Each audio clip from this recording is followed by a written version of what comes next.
Well, a top story at this hour, India and China relations appear to be witnessing a cautious diplomatic thaw, with the two countries holding the 25th round of talks between their special representatives. Now, National Security Advisor of India, Ajit Doval, met Chinese Foreign Minister Wang and held a candid and in-depth discussion on the boundary question, bilateral ties and regional and international issues, which is according to the readout of both the countries. While the Indian readout said that the two sides agreed to continue working towards a political settlement, while China said that they would advance boundary delimitation negotiations while seeking a fair and reasonable, mutually acceptable package settlement in accordance with the political parameters agreed in the year 2005.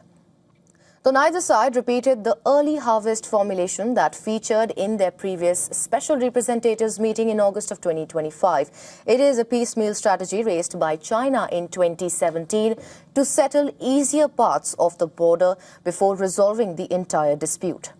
It was the third round of special representatives talks since India and China ended their military standoff in eastern Ladakh in October 2024, which had frozen diplomatic and political ties between the two Asian giants for 4 years. Now, during the meeting on Tuesday, India and China acknowledged the progress made in implementing the critical consensus reached by Prime Minister Narendra Modi and President Xi Jinping during their meetings in Kazan in October 2024 and Tianjin in August 2025. Both sides expressed satisfaction regarding the steady resumption of people-to-people and cross-border exchanges, including the ongoing Kailash Mansarovar Yatra and border trade through the 3 designated border trading passes.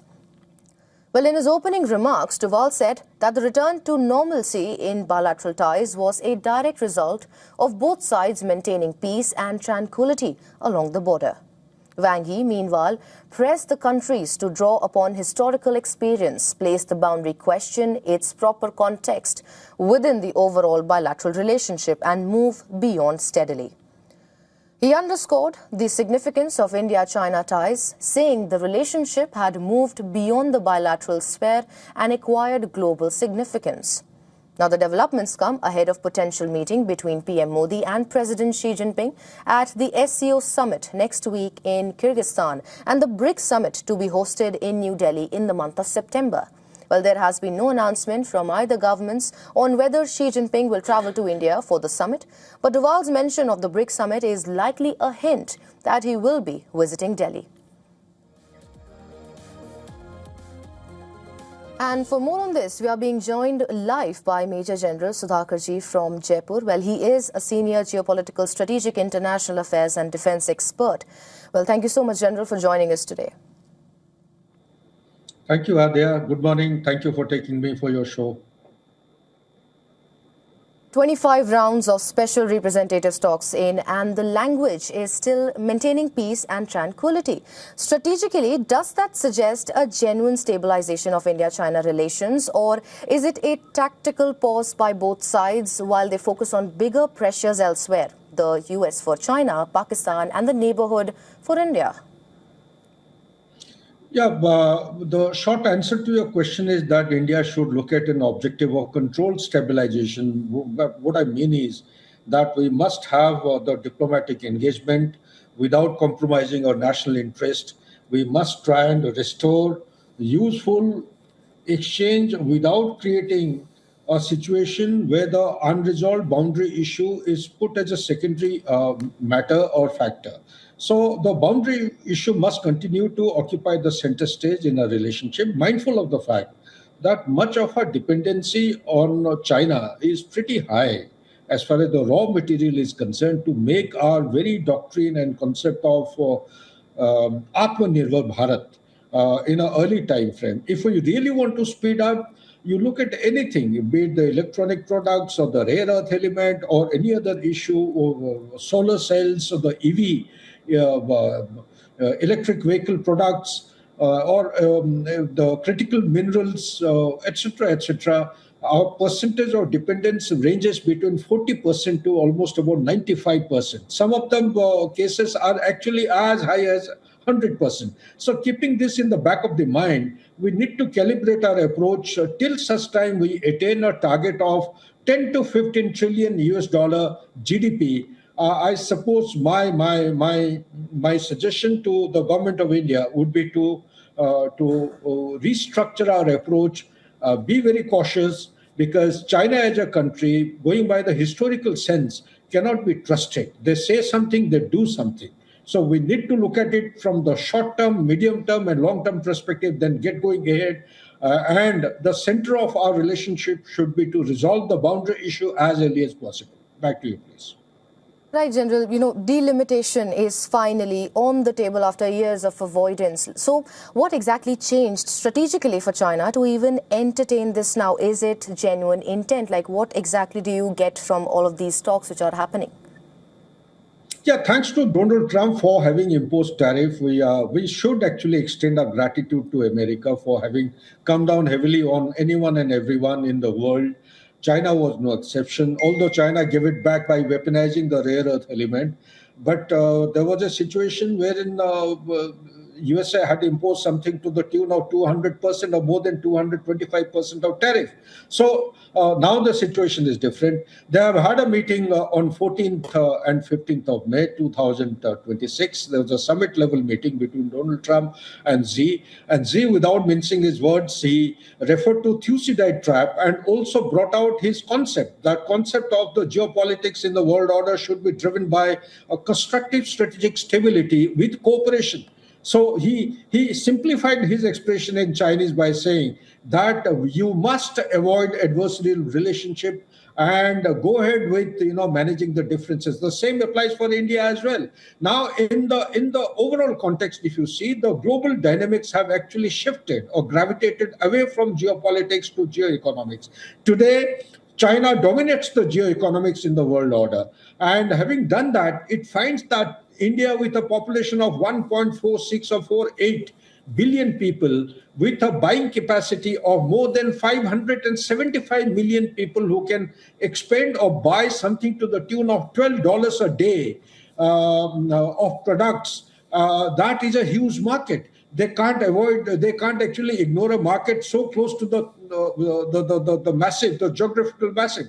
And more than that, what is important is they have realized that China, to redeem its century of humiliation and rejuvenate the Middle Kingdom concept by 2049 or earlier than that, they have to actually operate or cooperate with a country like India, and they cannot do without actually taking India along in their march for global recognition and to become a global power. Why is it so?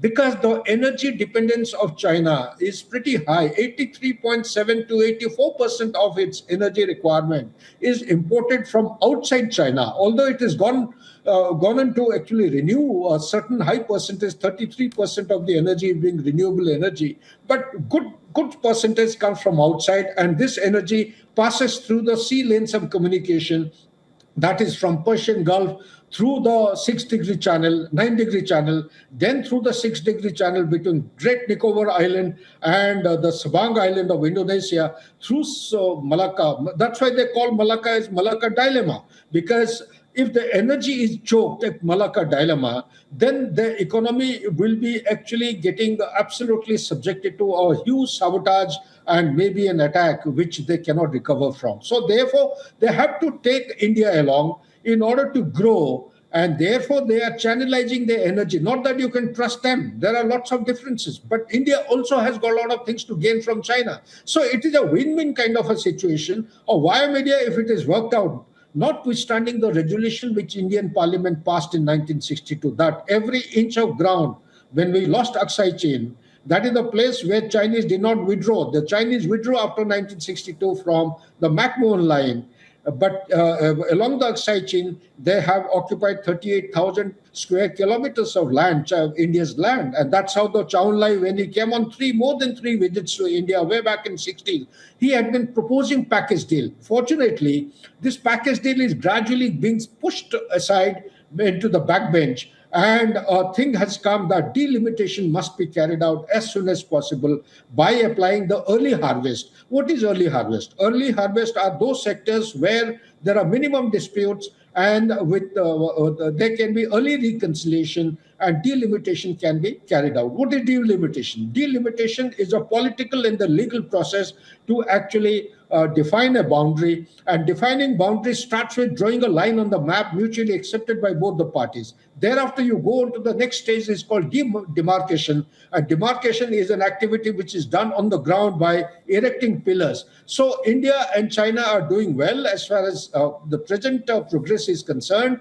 They appear to be actually coming onto a platform of convergence. India requires FDI. India requires raw material for its Make in India, as also Atmanirbhar Bharat to take up and pick up momentum until such time India starts producing all these products, electronic products or API or say rare earth element, we start harnessing and harvesting from our own country and other items. I think we need to calibrate our approach, wait for the target of 10 to 15 trillion US dollar GDP, and thereafter you can change your relationship with a country like China. Well, right, General. You just zoom out this for us. The US is in a full-blown trade war with both China and Canada. China's own economy is under pressure and India is trying to balance ties with Washington, Moscow as well as Beijing simultaneously. So is this India-China thaw happening because Beijing needs a calmer Western front while it manages Washington? And if so, does that make India's hand stronger at the negotiating table right now? Or does it mean India is just one variable in China's larger global strategy? Like, what exactly are we looking at?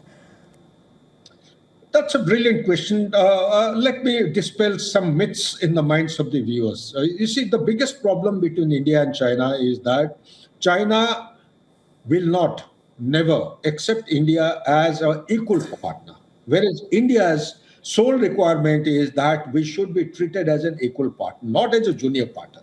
So as long as we understand the bottom line aspiration of both the countries, I think more than half the battle is won. So coming to the second aspect, the global imperative. The global imperative, we all are witness to what is happening around the world. The USA as a country has actually lost its direction, the rationality of its approach, objectivity in its decision making, and just see what has happened in a country like Iran. They have depleted the resources as far as their stockpile is concerned. Their own troops have started actually committing suicide on an aircraft carrier. They are at loss of supply chain of the logistics and a host of other things. So therefore, USA as a superpower is no longer a superpower. It is actually called as the declining power. This has got multiple components of facets. The first facet is the Thucydide trap. What does it say? Thucydide trap says that no accomplished power will ever allow any rising power to come up to its footing. That means what is China to USA, India also is to China, and India is also to USA. A couple of months back, the deputy secretary of State Department of USA, who was attending Raisina dialogue in New Delhi itself, he made a comment to the effect that USA has committed one mistake. It will never commit the mistake of making India the second China. And so statements like this, they corroborate what I'm saying. And most important thing in my response to your question is that what is happening around the world? It is all about multipolarity. USA does not want or doesn't want to encourage multipolarity. And Xi Jinping on 14-15 May 2026, he made it very clear that the time has come for multipolarity and look towards West Asia. Iran has emerged as a rising or as a regional bloc, a regional power. There is no longer the theory that we used to talk that Israel is going to be the dominant power in West Asia. That doesn't apply.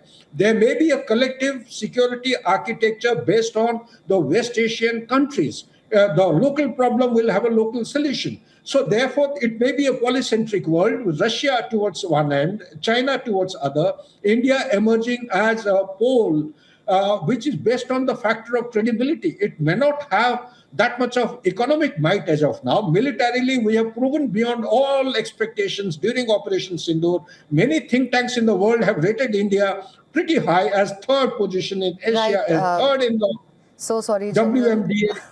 I just have to interrupt you.